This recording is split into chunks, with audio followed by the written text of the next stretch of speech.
Hai, hari ni saya dah berada di pusat perdagangan Pontian Tambak. Ada satu unit tingkat 1 untuk dijual.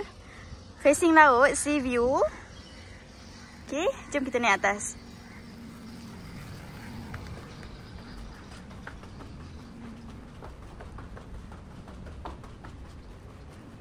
Okey, ni unitnya.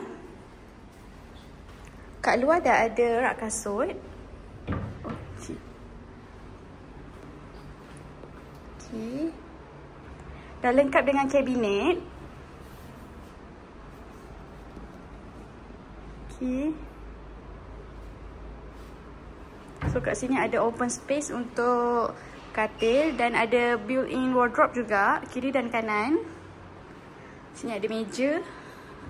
Memang kira fully furnished, fully renovated lah. Sini ada dapur, bahagian dapur. So ini toilet yang pertama.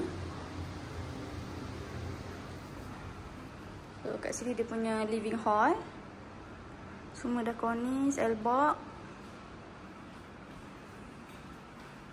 So kat sini ada toilet yang kedua. Okay.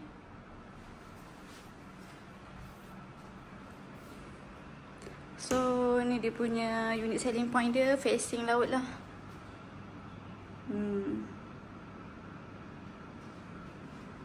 Okay, ni daripada bahagian depan.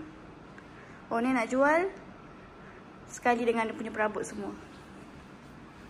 So siapa berminat boleh hubungi Saedah 017 826 0796.